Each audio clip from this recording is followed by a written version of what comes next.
biar ya ibaratnya gini, saya itu lebih baik dipandang menjadi anak yang nggak umum, caranya itu mending mending dianggap jadi anak nakal daripada saya dianggap menjadi anak cacat gitu. Yo halo guys, welcome back to my channel lagi Hendra Sans segini ya guys ya. Kali ini gua mengundang salah satu tamu yang sempat mengalami dan melakukan juga betapa kerasnya hidup di jalan. Jadi tema kali ini kita apa bro? Kehidupan di jalanan. Betapa kerasnya hidup di jalanan. Tema di jalan apa? Tema. Betapa kerasnya hidup di jalanan ya. Dan tamu yang gua undang namanya Sandy Saputra. Apa kabar bro? Baik, sehat alhamdulillah. Suruh. Gua denger lu udah nikah ya bro? Alhamdulillah udah punya anak satu juga. Umur berapa? Umur 6 bulan anaknya. Cewek cowok? Cewek. Alhamdulillah. Namanya siapa nih? Namanya Kaila. Kaila aja ya. Artinya apa? Artinya biar Tuhan yang menentukan artinya.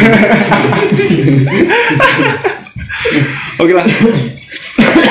Jadi lo undang ke sini mungkin kita berdua yang jelas ya. Kita berdua penasaran nih betapa kerasnya hidup di jalan dan apapun yang lo lakuin tuh selalu berhubungan dengan yang maaf ya miring gitu.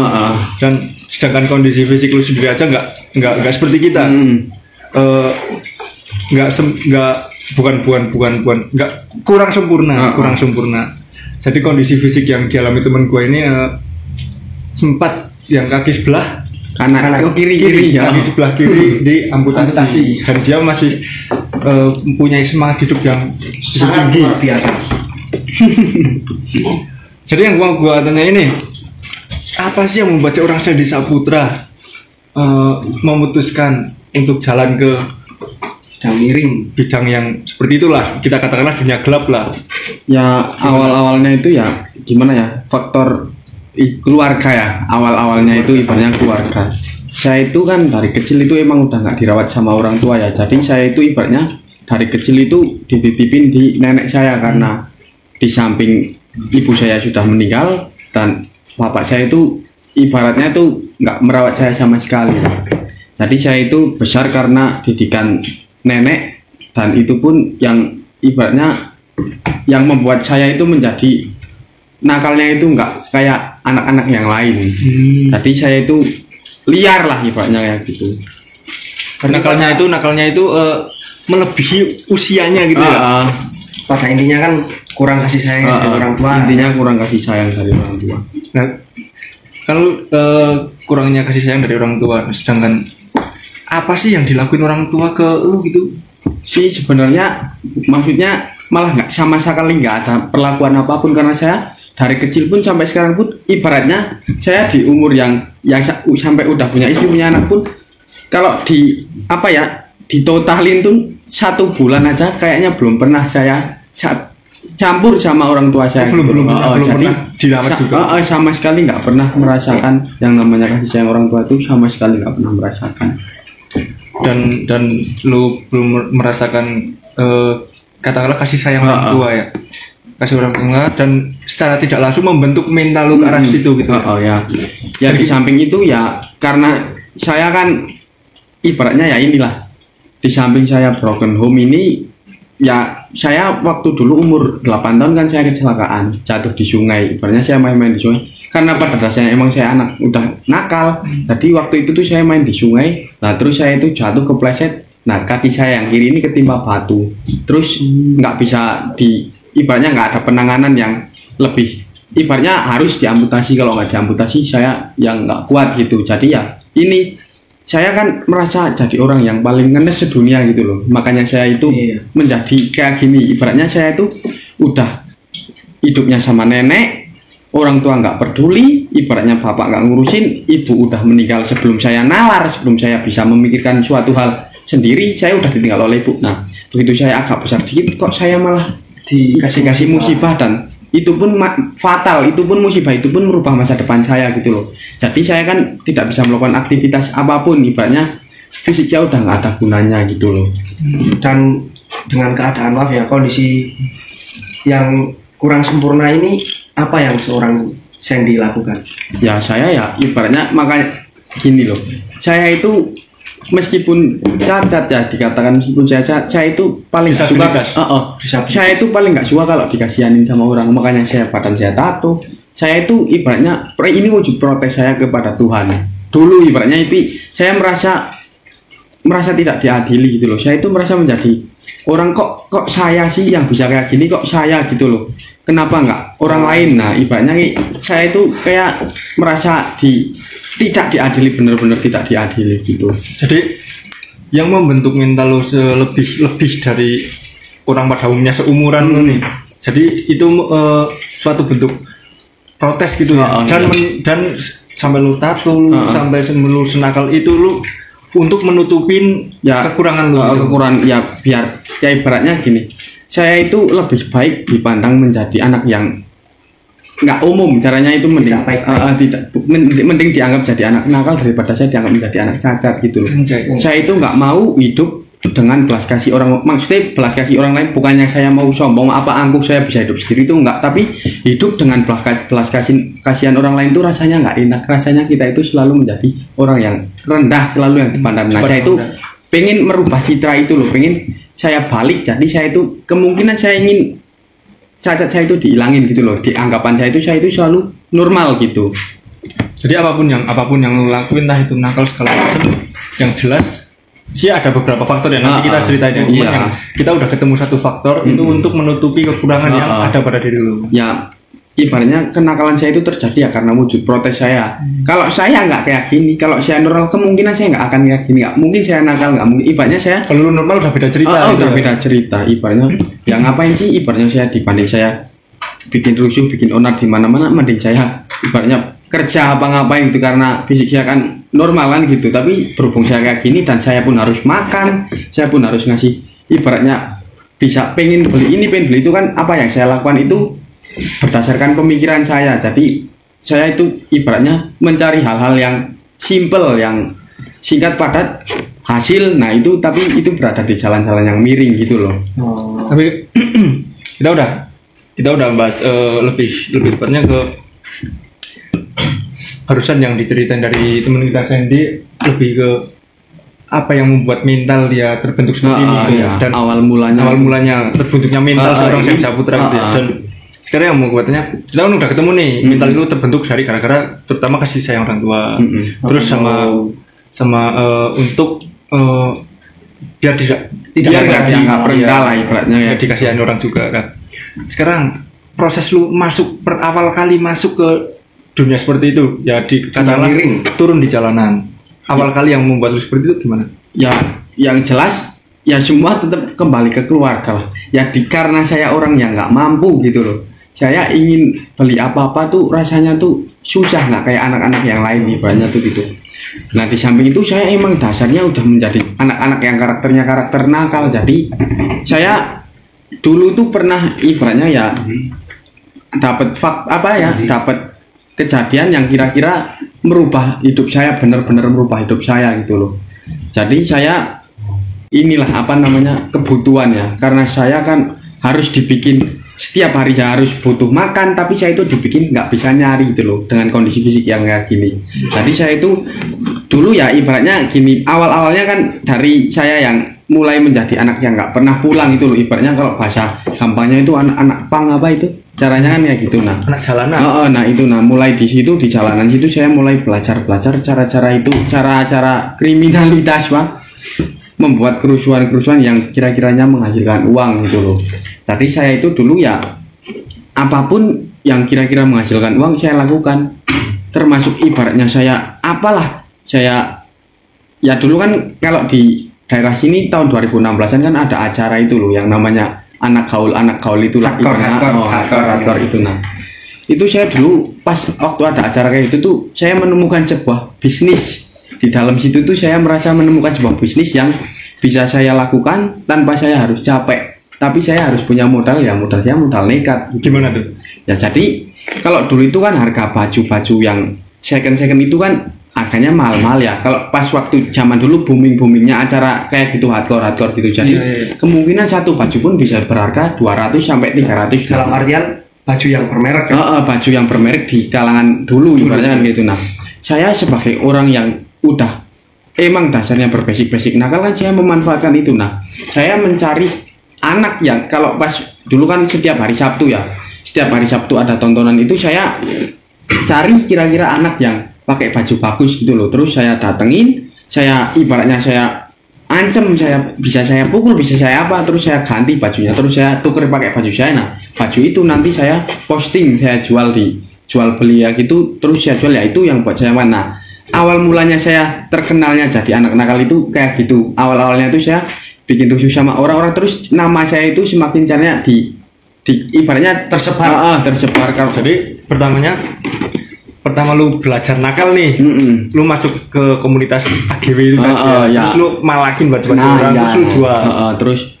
Terus kayak gitu kan, tontonan kan udah mulai sepi, tapi harga baju kan tetap masih. Nah, saya itu loh pindahnya ke, saya ngaku-ngaku menjadi orang yang mau beli gitu loh. Jadi saya ngaku-ngaku ibaratnya di sebuah grup Facebook ada orang yang jual baju, saya pura-pura beli aja, kita COD. Begitu saya ketemu sama yang mau jual, cuman saya minta bajunya, cuman saya ancam, saya pukul, nggak tak bayar. Nah, terus saya kabur, saya posting lagi itu baju, terus ya itu yang buat hidup saya, caranya buat menghidupi saya dengan cara-cara kayak gitu. Nah, seiring berjalannya waktu itu, karena saya juga banyak temen, ibaratnya banyak yang main sama saya, teman-teman satu kalangan. Nah, itu yang menjadi nama saya itu kesebar menjadi, udah mulai dikenal dengan sebutan anak nakal gitulah. Nah, sebentar saya potong ya bro.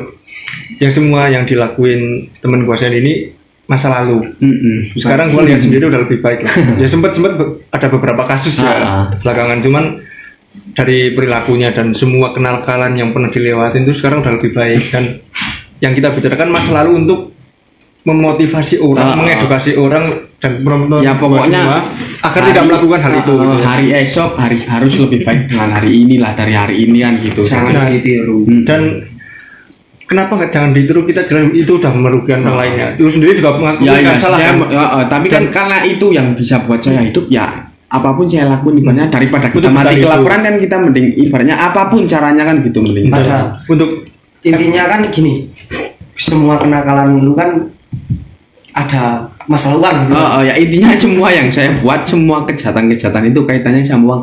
Jadi saya nggak pernah berbuat nakal yang ujung-ujungnya itu cuma buat ribut doang, tuh saya kayaknya nggak pernah. Jadi kalau saya meskipun dikenal anak-anak, saya nggak pernah berkelahi yang maksudnya yang secara disengaja, karena maksud saya itu apa intinya. Saya pun kalau sekarang ataupun dulu saya itu ibaratnya saya bertengkar sama anak yang masih SD, masih CP, mesti saya bakalan kalah karena saya tahu fisik saya kurang. Tapi saya itu nakalnya saya ini dibuat untuk bisnis, intinya berujung ke uang, karena saya merasa ya saya kekurangan gitu loh. Gimana caranya saya harus bisa mencukupi diri sendiri kan gitu. Dan sebenarnya gua potong maaf, dan gua lurusin dulu untuk penonton gua nih. Yang dilakukan kan salah nih, lu sendiri kan ngakuin salah kan, dan makanya jangan ditiru, karena semua apapun yang berhubungan dengan kriminalitas lah, kejahatan dan merugikan orang lain pasti ada imbasnya. Imbasnya yang lu lakuin tuh apa? Kira-kira bisa disampaikan ya, imbas yang lu rasain setelah lu ngelakuin itu semua buat disampaikan ke penonton gua, agar ya nggak pada meniru gitu. Sampai sekarang pun kan saya jadi terkenalnya anak jelek. Meskipun saya ibaratnya mau main sama kamu, karena nama saya di sebelum harinya udah saya cetak dengan nama jelek, saya main sama kamu, niat saya cuma mau ibaratnya mau main, ibaratnya mau campur sama temen, udah dikira niatan saya itu udah niatan jelek gitu. Nah, jadi nggak enaknya jadi anak nakal tuh ini, intinya tuh nggak enak lah. Kadang dicari orang nggak? Ya sangat sering kalau dicari orang itu udah ibaratnya makanan sehari-hari kalau kayak gitu udah. Makanya nah itu semakin hari mental saya itu semakin bertambah. Jadi saya itu selalu ingin melakukan hal-hal gila yang lebih. Nggak tenang hidupnya ya pokoknya. Tapi ya itu imbasnya ya kayak gini, ibaratnya saya hidup jadi nggak tenang, saya jadi ibaratnya selalu dianggap jelek. Meskipun saya pingin merubah hidup saya menjadi lebih baik, itu pun belum 100% membuat orang tuh percaya sama saya gitu. Jadi imbasnya tuh pertama hidup nggak tenang ya, kan dicari orang segala macam, dan lu ketemu orang aja udah nggak enak, udah bebas hidup lu yang sekarang dipandang gitu langsung jelek. Nah, dan nama lu juga mungkin teman-teman udah pada jauhin lu sekarang langsung. Pokoknya imbasnya tuh ke diri lu sendiri dan membuat hidup lu nggak tenang. Makanya jangan ditiru lah. Karena teman gue yang satu ini melakuan hal itu ya untuk buat kalian yang normal kan mending kerja. Kalau saya kan ini kan menceritakan masa lalu apa yang saya lakukan, yang saya bisa. Jadi karena saya bisanya, karena saya juga udah dibentuk dengan basic yang ibaratnya dengan dunia keras-keras ya saya yang bisa lakukan itu daripada saya ngemis minta-minta sama orang kan mending saya ibaratnya kayak gitu karena saya emang seneng gimana ya spekulasi lah seneng ibaratnya menantang diri sendiri kan gitu dan resiko yang diambil pun lu ditanggung sendiri ya saya tidak pernah melibatkan orang lain dan apa misalkan lu tadi bilang setiap ada tontonan entah apapun itu lu selalu malekin baju orang selalu dan ada nggak pernah rasa takut di dalam diri lu ketika lu melakukan kejahatan misalnya kan kebanyakan yang di kepala lu kan maaf nih ya orang-orang normal sedangkan lu kan nggak normal ada rasa takut nggak? Kalau saya nggak pernah rasa takut karena saya kan hidup, saya anggap tuh sekarang saya hidup, besok saya bakal mati. Saya ini hidup, ini saya turahan nyawa gitu loh. Saya udah pernah mau merasakan mau mati itu rasanya gimana kan gitu. Sampai kaki saya ini ibaratnya jadi tragedi kayak gini kan, saya udah pernah di fase kira-kira mau mati tapi nggak nyala. Ini saya namanya turahan nyawa gini. Nah di samping itu saya itu udah nggak punya rasa takut sama sekali ke siapapun saya udah nggak pernah punya rasa takut. Ya saya nggak menantang tapi saya nggak pernah punya rasa takut makanya apapun yang saya lakukan itu selalu hal-hal gila, selalu menantang norma-norma agama sama norma-norma kemanusiaan. Berarti proses lu pertama masuk ke dunia gelap, awalnya lu belajar masuk ke situ untuk bertahan hidup tuh malakin baju ya. Dan kriminal ngomongin kriminal, itu kan malakin baju masih kelas teri lah. Walaupun merugikan orang lain, gua tahu itu salah, cuman masih kelas bawah lah. Kalau yang paling besar yang pernah lu lakuin apa ini? Hal paling besar yang kena paling gila gitu. Gila di dalam semua terkait dengan uang ini ya. Sebenarnya sih banyak yang aku lakuin yang ibaratnya yang paling gila itu semua ibaratnya gila semua. Cuman ini kemarin saya juga dapat kasus kan ini habis ibaratnya kasus nipu orang dapat uang 50 juta itu 50 juta. Cuman kan ini ya ibaratnya nggak mau tak ceritain lah karena ibaratnya udah diselesaikan secara kekeluargaan lah tapi ya itu hal yang saya lakukan kemarin saya karena padahal saya cuma butuh uang 6 juta tapi saya dapat kesempatan kok malah dapat uang 5 itu nyata udah saya bawa saya juga udah sempet kabur ke Jakarta juga tapi karena saya ibaratnya nggak apa ya hati saya itu merasa nggak tenang saya merasa saya bukannya saya takut di penjara enggak cuman hati saya itu merasa saya nah itu mulai saya mau berubah menjadi lebih baik itu karena itu loh saya itu udah merasa ini kayaknya mau sebesar apapun uangnya saya mau bawa kemanapun saya merasa nggak tenang karena di sini ada yang disakiti jadi saya ibaratnya ya saya kembalikan lagi uangnya gitu loh dan itu sampai kan katanya uang 50 juta sampai ada ke kepolisian ya atau itu waktu kejadian itu saya ibaratnya dicari satu polsek itu maksudnya ibaratnya satu regu nyari saya semua tapi kan saya juga ibaratnya ngumpet dulu lah ibaratnya saya mencari aman diri sendiri saya selalu punya strategi lah ibaratnya kayak gitu saya udah sampai dicari kepolisian udah bener-bener nyari saya nggak ketemu berarti yang bikin lu katakanlah menyerahkan diri mengembalikan uangnya gitu ya saya nggak menyerahkan diri cuman saya ya ibaratnya ya mikir aja lah saya udah padahal ya kalau dipikir gini loh saya melakukan kejahatan ibaratnya gini saya ibaratnya itu kan diambil nipu orang ya saya nipu orang 50 juta sekarang kan kalau kasus nipu-nipunya itu kan 378 kan paling lama paling nggak kan 2 tahun kan ibaratnya kan gini nah kalau saya sebenarnya kalau saya emang niat saya ingin makan duit itu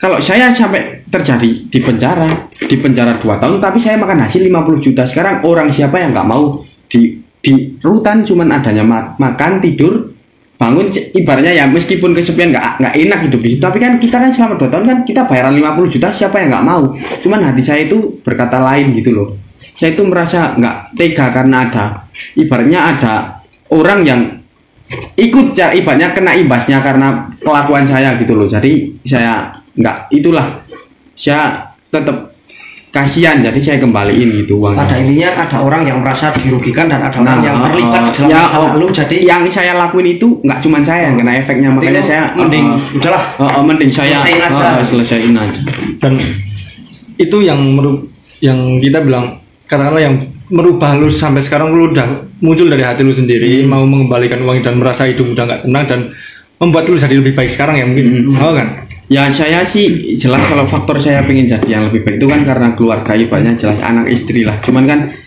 nggak enak yang jelas itu nggak enak jadi orang nakal jadi orang yang ibaratnya dianggap orang jelek itu nggak enak banget mungkin kebanyakan orang yang udah nakal itu merasa bangga kalau dia bisa nakal, itu udah merasa bangga, tapi itu sebenarnya itu sebuah, nggak pernah ada ceritanya orang nakal itu sukses, orang nakal itu kaya, nggak pernah ada. Tapi kalau yang bekas orang nakal, bekas bajingan, bekas apa sukses itu banyak ceritanya. Saya pengen merubah itu loh, saya pengen menjadi orang yang bekas orang nakal, nah saya pengen menjadi sukses, nah gitu loh. Karena hidup kayak gini, ibaratnya saya habis nipu orang 50, uangnya gitu nggak pernah ada berkahnya, sedikit sebanyak apapun, sedikit apapun habisnya itu pasti nggak kerasa, jadi saya nggak bakal bisa menikmati, hati saya pun nggak tenang. Nah saya pengen merubah semua itu gitu loh. Jadi awal lu masuk ke dunia gelap dari malakin baju-baju segala macam, terus naik levelnya, naik tingkatnya, mulai nipu orang gitu ya, nipu orang dan nipu ya, orang pun itu nipu orang pun lu ambil dari kesempatan dulu ya. Ibaratnya ya saya melakukan apapun yang kira-kira bisa mengamankan diri saya sendiri gitu loh. Saya belum pernah, ibaratnya senakal saya belum pernah dapat kasus nyuri, saya belum pernah, sama sekali saya belum pernah. Karena itu buat saya itu perbuatan yang kecil. Saya bukannya maksudnya munafik apa gimana, cuman apa sih yang ibaratnya yang bagusnya dari orang nyuri. Ibaratnya saya misal nyuri HP, sekarang habis saya jual paling laku 1 juta, 1 hari, 2 hari, 3 hari, uang itu udah habis, jadi nggak bisa buat masa depan. Kita nyeselnya seumur hidup, tapi hasilnya nggak bisa dimakan seumur hidup gitu loh. Jadi itu nggak ada, ibaratnya nggak ada, itulah nggak sebanding sama apa yang kita dapatkan. Dan lu ngelakuin kejahatan dimulai dari ada kesempatan dulu. Makanya nih gua mau pesen nih buat lu yang belum ada hubungan dengan kriminal, karena gua lihatnya juga gini, sebuah kriminalitas, sebuah kejahatan itu terbentuk karena ada walaupun emang kadang ada punya dari diri sendiri, tapi jangan lupa juga ada faktor terbesar itu udah jelas kesempatan. Jadi lu juga untuk menghindari kriminalitas ya jaga diri baik-baik. Bener, karena kriminalitas selain dari faktor diri sendiri juga ada faktor kesempatan juga gitu loh. Jadi udah ketemu nih awal dari lu kebentuknya mental lu dari kecil, mungkin kurang kasih sayang dari keluarga ya, terus lu masuk awal lu masuk ya untuk bertahan hidup, lu harus malakin orang untuk segala macam makan, dan yang lu lakuin kan gini, kalau gua nangkepnya gini, yang dilakuin temen gua ini, jadi lu tinggal milih nih, ini kalau tangkapan gua, pandangan gua, nanti lu bisa nilai sendiri bener apa enggak. Jadi lu tuh ngelakuin kriminal ini untuk lu disuruh milih antara dua, milih lu istri lu mati kelaparan sama anak bini lu, atau lu harus nyuri untuk kasih makan. Ya, lu tinggal lu, kalau gua sih pandang gua gitu loh, maksudnya ibaratnya lu harus nyuri untuk lu harus nyuri atau lu nipu orang, ya bukan nyuri, lu belum pernah nyuri ya, lu nipu orang segala macam untuk ngidupin istri lu, atau lu milih istri lu mati kelaparan gitu ya. Sedangkan lu kerja aja juga nggak mungkin gitu ya. Buat saya itu ibaratnya perbuatan yang jelek, kalau manfaatnya itu hal yang baik, itu bagi saya mungkin ada nilai pengampunannya sendiri gitu loh. Meskipun jalan saya yang saya ambil itu jelek, tapi untuknya itu untuk kebaikan, ibaratnya untuk bertahan hidup, buat saya itu mungkin itu nggak ada salahnya. Ibaratnya saya lebih nggak tega lagi kalau istri saya mati kelaparan, ibaratnya diri saya mati kelaparan, daripada saya ibaratnya saya itu gimana ya, mending melakukan hal-hal yang buruk yang kira-kira membahayakan diri sendiri tapi bisa memanfaatkan buat orang di sekitar saya, ibaratnya keluarga saya, ibaratnya ya siapa yang membutuhkan saya gitu loh. Berarti melakukan hal yang buruk untuk sesuatu yang lebih baik. Ya itu kalau, tapi nggak bisa dipungkiri sih, tetap lu salah, maksudnya salah. Saya lakuin tetap salah, nggak perlu. Dan lu penonton gua semua jangan ditiru, dan walaupun itu jalan terakhir gitulah, katakanlah itu benar-benar udah mepet, lu udah kepentok, tapi kalau sebenarnya kalau ada jalan yang lebih baik, lu tetap harus lakuin itu. Dan gua mau tanya nih, apakah benar itu jalan yang paling terbaik waktu itu, dan lu benar-benar kepepet banget atau gimana? Kalau buat saya ya iyalah, karena dulu kan saya udah ibaratnya di keluarga pun nggak diperdulikan, saya kan memilih buat pergi dari rumah. Jadi kan saya sebatang kara, saya harus mencari apa yang bisa saya dapat, saya harus bertahan hidup, saya harus makan, saya harus apa. Nah, apa yang harus saya lakukan? Nah, kalau kamu jadi saya, ibaratnya apa yang akan kamu lakukan? Sedangkan kondisi kamu itu kurang, ibaratnya fisik kamu udah nggak bisa buat jaminan. Jadi otak harus pakai otak semua. Nah, semua harus pakai otak, terus pakai mental lah, ibaratnya kayak gitu. Dan semua yang lo lakuin itu kan dan bukan hal kecil gitu loh, maksudnya tingkat kriminalitas yang lu lakuin itu nggak sebanding dengan umur lu sekarang. Lu melampaui jauh umur teman-teman gua, teman-teman lu juga. Tingkat kriminalitas yang lakuin itu udah gila sih. Dan kalau kita ceritain juga nggak habis. Maksudnya kalau mungkin kalian ada yang penasaran, nanti komen aja lah kriminal apa gitu yang pernah kita lakuin, apa pernah bukan kita, pernah teman gua lakuin. Kalau pada yang tertarik nih bisa bikin part 2 ya bro. Dan bisa jadi itu. Dan kita kan udah tahu nih dari awal masuk lu, dari awal terbentuknya mental sampai lu masuk itu kan udah nggak baik semua. Dan sekarang kan gua lihat nih, serius nih, itu yang barusan kita ceritakan masa lalu lu ya, dan sekarang gua lihat udah lebih baik lagi, udah secara sikap, secara perlakuan, dan secara mencari uang pun sekarang udah lebih baik. Serius, apa sih bro yang membuat lu melakukan hal itu dan meninggalkan itu semua gitu ya? Gue mau tanya itu dari tadi tapi gak enak kan lagi cerita terus. Nunggu prosesnya dulu ya. Gimana tuh? Apakah anak istri atau ibaratnya prioritas tetap anak istri yang buat saya berubah, tapi saya juga udah takut sama diri sendiri.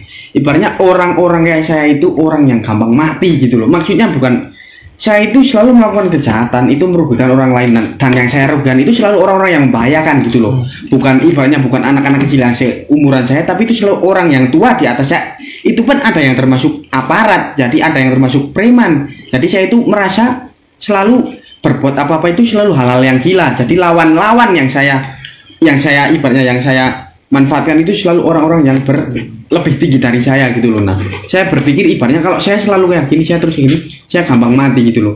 Ibaratnya kalau mereka semua berkumpul, saya cuma sendiri, saya bakal jadi apa?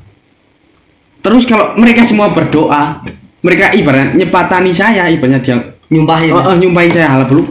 Semua orang yang udah saya sakitin pasti bakal efeknya ke dampak buruknya tetap ke saya, itu semua pasti bakal terkabul. Jadi gitu. Pahit-pahitnya jangan sampai kalau cuman lu doang sih lu pasti bisa tanggung jawab. Cuman efek pahit-pahitnya tuh jangan sampai ke keluarga bapak gitu ya. Dan kalau emang terus-terusan melakukan hal-hal yang miring, yang nggak baik, nanti juga suatu saat anak istri juga merasa rugi gitu loh ya. Ibaratnya saya sekarang juga udah mikirnya gini. Saya itu dulu waktu belum nikah, ya sekarang pun saya masih muda ya, maksudnya waktu saya belum nikah, saya itu merasa kalau tato itu suatu hal yang bikin saya itu sangat. Tapi saya nggak mikir di kemudian hari apakah anak saya nggak malu punya bapak kayak saya, maksudnya kayak gitu. Nah saya itu udah mulai mikir kayak gitu loh. Jadi saya itu dulu saya sangat angkuh, rasanya itu saya tato itu sangat banget bagus, itu bakal merubah mental saya. Tapi yang saya pikirkan di kemudian hari itu apa ya, kalau anak saya nggak malu, apa ya kalau anak saya itu takut, ibaratnya gimana ya, tanya sama saya ini apa, saya bakal jawabnya gimana gitu loh. Apa saya itu saya udah mulai mikir pengen berubah jadi yang lebih baik itu ya. Lagian Anda juga sudah menjadi seorang ayah, harus bertanggung jawab pada ini ya, anak dan istri. Dan kan ini dari tadi udah tahu nih nakal lu, dan kalau diceritain ya juga nggak bakal habis kan. Ya masih banyak yang lain, cuman kan saya ya menjawab dengan apa yang kalian tanya aja kan gitu. Dan misal kan katanya dari kecil sama nenek ya kan, hal besar apa sih yang nenek pernah lakukan ke lu?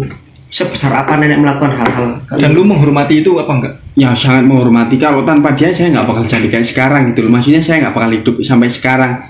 Jadi ya semua udah nggak ada nilainya, udah nggak bisa dinilai dengan apapun. Jadi dia itu udah sebagai orang tua saya sendiri. Jadi sosok yang lu hormati itu justru nenek yang merawat yang merawat saya, ibaratnya ya tanpa dia ya saya bukan apa-apa gitu loh. Dan ini pesannya buat kalian semua ya, sesukses apapun kalian, sekaya apapun kalian, tetaplah ingat kesuksesan kalian, kekayaan kalian, tetap ada orang yang mendampingi kalian, ngasih semangat kalian, entah itu nenek ataupun entah itu orang tua, pasti ada. Kalau lu yang mungkin broken home juga ya, temen gua ini korban broken home atau korban kurangnya kasih sayang dari orang tua, lu masih butuh ingat, masih pasti ada orang entah itu siapa, entah itu saudara lo atau siapapun, pasti ada yang benar-benar merawat lu dan peduli sama. Enggak, ibaratnya enggak usah, kita itu enggak usah putus asa lah, ibaratnya gini. Kita itu hidup selalu di tengah, bukan roda itu emang berputar, tapi kehidupan kita itu selalu di tengah. Kita itu masih bisa menengok ke bawah itu buat kita bersyukur. Masih ada yang lebih, ibaratnya gini, masih ada orang-orang yang ibaratnya kurang beruntung dari kita, tapi kalau kita nengok ke atas itu buat motivasi kita harus bisa jadi mereka yang di atasnya kita itu hidup selalu di tengah-tengah gitu loh. Jadi ya nggak perlu putus asa lah, ibaratnya di atas langit masih ada langit, di bawah bumi masih ada tanah.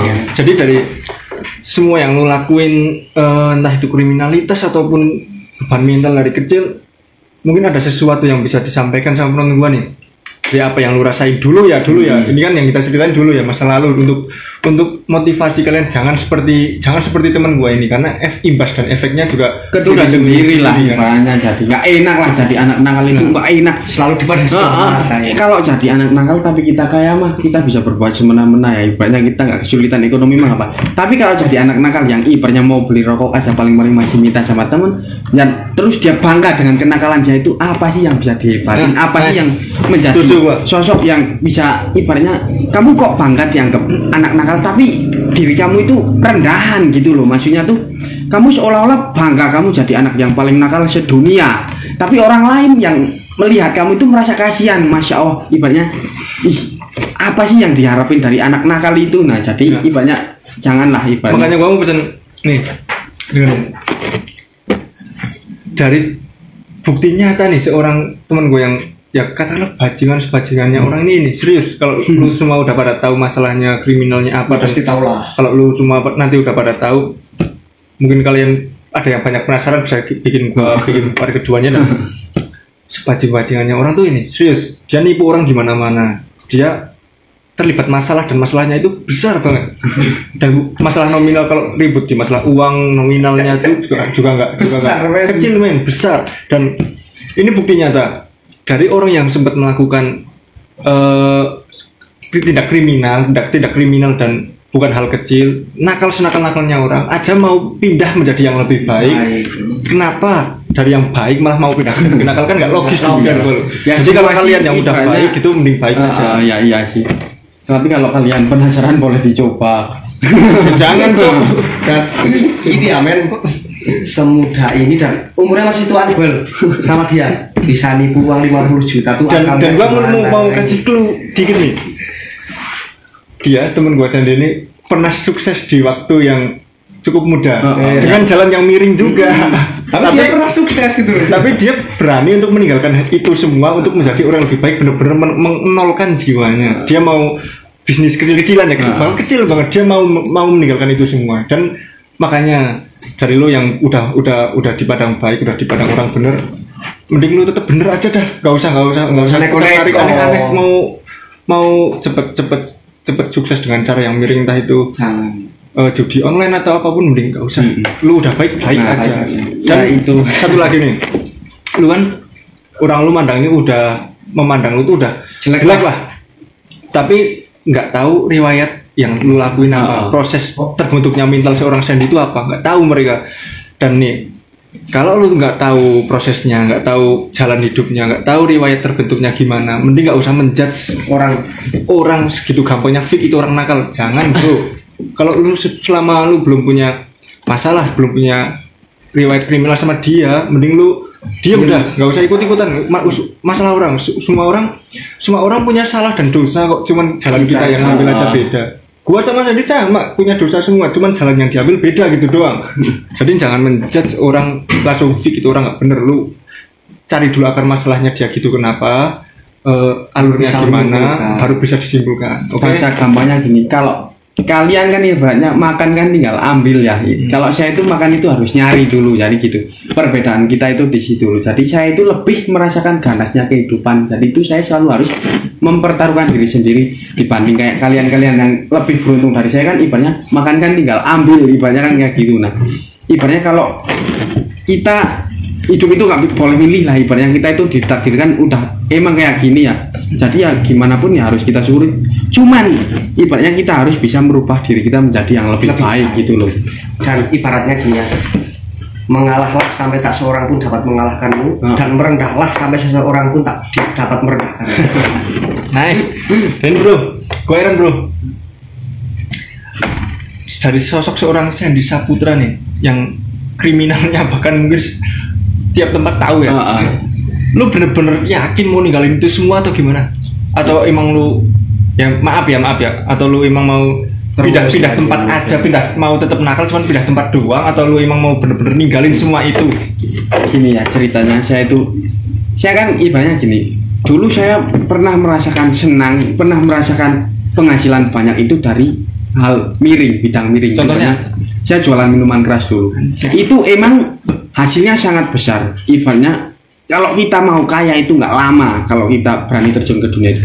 Tapi apa yang saya dapat itu malah justru sebaliknya, menjadi bumerangnya. Saya itu merasa iya benar, saya setiap hari nggak pernah kekurangan uang. Waktu saya masih jualannya gitu, saya selalu punya uang banyak. Ibaratnya saya tidur pun, saya bangun pun, uang itu udah datang sendiri, nggak perlu saya nyari gitu loh.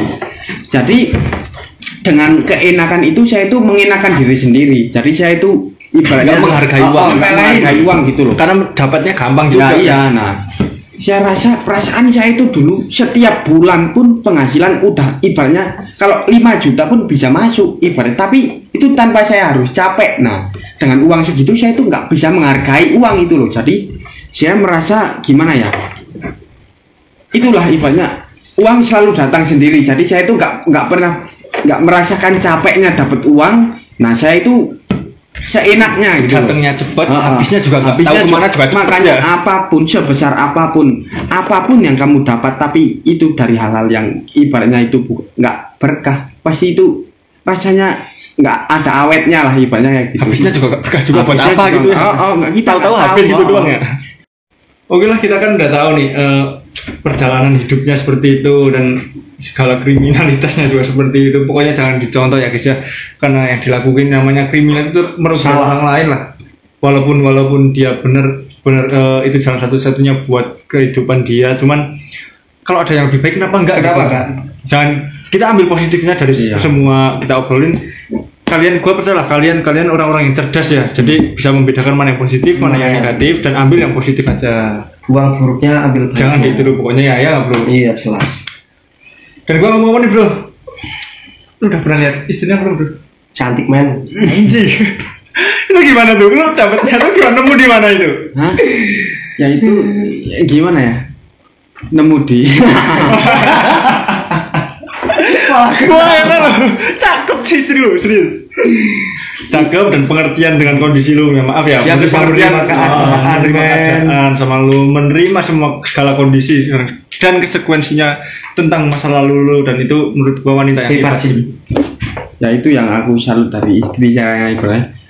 Ya saya itu ibaratnya ya mencari istri itu yang bisa menyempurnakan saya gitu loh. Karena kelakuan saya yang buruk gini, saya alhamdulillah mendapat istri itu yang ya ibaratnya bisa menyempurnakan kekurangan saya gitu loh. Dan ibaratnya bisa menjadi kaki untuk bekerja keras dan bertanggung jawab ya.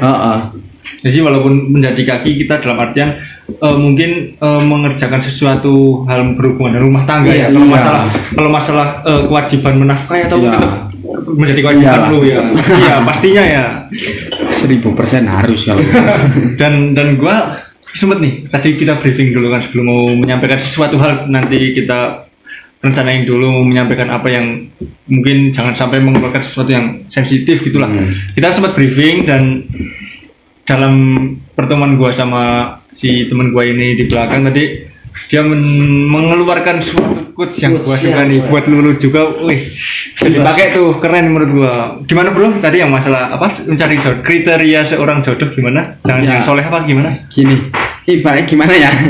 Ya kalau kita itu jangan mandang cowok atau cewek itu dari kesolehannya atau dari kesolehannya. Cari ibaratnya tuh semua orang itu harus punya itu. Jadi tuh sebuah kesolehan itu udah menjadi sebuah kewajiban, keharusan. Makanya ibaratnya itu sudah bukan, ibaratnya itu udah bukan jadi kriteria. Ibaratnya kan kadang kan ada yang bilang Kalau dia itu soleh sama dia aja dia soleh. Sedangkan itu sebenarnya udah bukan buat perbandingan, itu udah sebuah keharusan. Saya pun kalau bisa harus menjadi soleh. Ibaratnya kan kayak gitu. Kewajiban. Tapi kewajiban. Jadi ibaratnya jangan pernah memandang seseorang itu dari sisi yang dianggapnya itu baik, padahal itu udah menjadi sebuah keharusan kan gitu. Jadi pokoknya suatu kriteria itu kalau lu masukin juga soleh itu bukan udah kriteria lagi ya, itu suatu kewajiban dalam sebuah agama ya, sebuah keharusan. Dengerin tuh, jadi kalau cari kriteria tuh nggak usah soleh ataupun makanya saya punya istri kan, ibaratnya saya nggak soleh tapi dia kan mencintai saya, jadi itu kan udah bukan sebuah kriteria lagi. Dia menemukan saya itu, saya jauh dari kata soleh, jauh dari kata baik, jauh dari kata ibaratnya banyak buruknya, tapi kan semua itu kan bisa saya rubah ya menjadi lebih baik. Makanya istri saya pun dia tidak mencari suami yang soleh, tapi mencari suami yang bisa tanggung jawab gitu. Karena sebuah kesolehan itu sebuah keharusan gitu loh.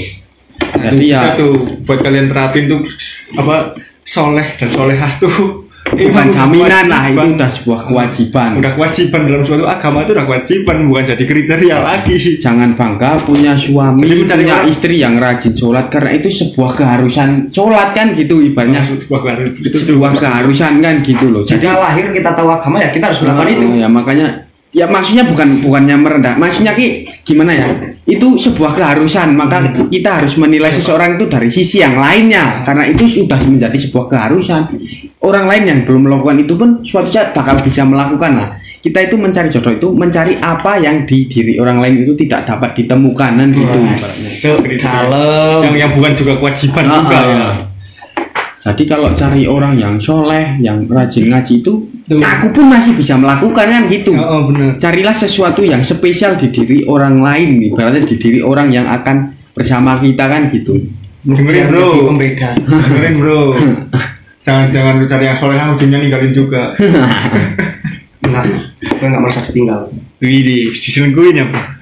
Nggak merasa diselingkuhin.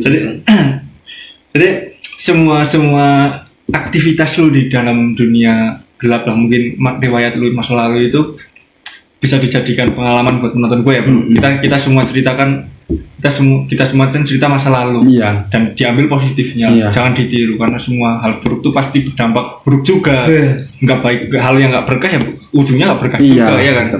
Jadi menurut lu diambil pengalaman gitu ya? Ya gimana ya? Ya ginilah, hidup itu harus dijadikan pelajaran, jangan dijadikan pengalaman kan gitu. Kalau hidup kita jadikan pengalaman, suatu saat di kemudian hari kita bisa melakukannya lagi. Tapi kalau kita jadikan pelajaran, kita udah pernah mengalami itu, kita akan menghindari itu loh, karena kita sudah mendapatkan pengalaman dari kehidupan kita yang lalu. Lalu di kemudian hari kita jadikan pelajaran itu, biar kita tidak masuk ke dalam lubang yang sama gitu. Jadi hidup itu dibikin pelajaran, jangan pengalaman. Karena kalau pengalaman kan kita suatu saat kita mau melakukan lagi bisa mengulang lagi. Tapi kalau pelajarannya seenggaknya kita bisa mengurangi, mengantisipasi diri sendiri. Kalau sedangkan pelajaran untuk mengantisipasi, dan kita cukup tahu dan nggak jatuh di lubang yang sama. Nice sih. Menurut Sandy, temen gua ini, hidup dibikin pelajaran jangan pengalaman, dan maksudnya juga yang baru kita sampaikan keren sih. Oke lah bro, ada yang mau sampaikan? Cukup lah, nggak ada disampaikan. Lebih bijak. Ini pesan-pesan nih bro yang bisa disampaikan buat penonton gua nih, apa nih yang biar gak jatuh ke lubang sama kayak lu gitu. Ya paling itu, jadikanlah hidup sebagai sebuah pelajaran, jangan jadikan sebagai pengalaman gitu. Sama inilah ibaratnya love yourself lah, cintailah dirimu sendiri kan gitu. Kalau kamu sudah bisa mencintai dirimu sendiri, berarti kamu sudah bisa menghargai dirimu sendiri. Ibaratnya daripada kamu merendahkan dirimu sendiri, mending kamu mencintai diri kamu sendiri. Bahasa gampangnya ini, saya melakukan sebuah kenakalan itu saya merasa bangga, sedangkan itu merendahkan diri saya sendiri, seolah-olah itu saya menjadi anak nakal yang nggak ada gunanya. Sedangkan kenakalan saya itu terjadi padahal keadaan hidup saya itu tidak merubah apapun, saya tetap ibaratnya tuh stuck di situ aja. Makanya waktu dulu saya itu belum bisa mencintai diri saya sendiri. Jadi kalau bisa ya jadi manusia, cintailah dirimu sendiri lah, love yourself. Untuk menjadi yang lebih baik itu kita harus mencintai diri kita sendiri. Benar, kita harus bersyukur dengan apa yang kita punya, dan kita bisa mensyukuri segala hal yang kita dapat juga, baru kita bisa melakukan hal yang baik juga. Kalau kita masih kurang aja nih, belum bisa mencintai diri sendiri kita pasti secara langsung kita mencari gimana pun caranya melakukan apapun itu kan. Jadi itu love yourself bro. Oke lah, mungkin percakapan gua sama Sandy Saputra buat teman gua ini cukup sampai di sini ya, karena kalau misal kita nggak selesai ceritain semuanya kriminalnya apa aja nggak selesai, bakal ini durasi banyak panjang banget. Dan mungkin kalau kalian penasaran nih kriminal apa aja yang pernah dilakukan dulu ya, bisa kalian komen bahwa part 2-nya kita bakal bikin kalau banyak yang komen. Dan oke lah bro, thank you ya bro, udah mau datang, besok kita undang lagi. Jangan lupa like, komen, dan subscribe. Karena subscribe itu gratis. Terima kasih. Bye bye.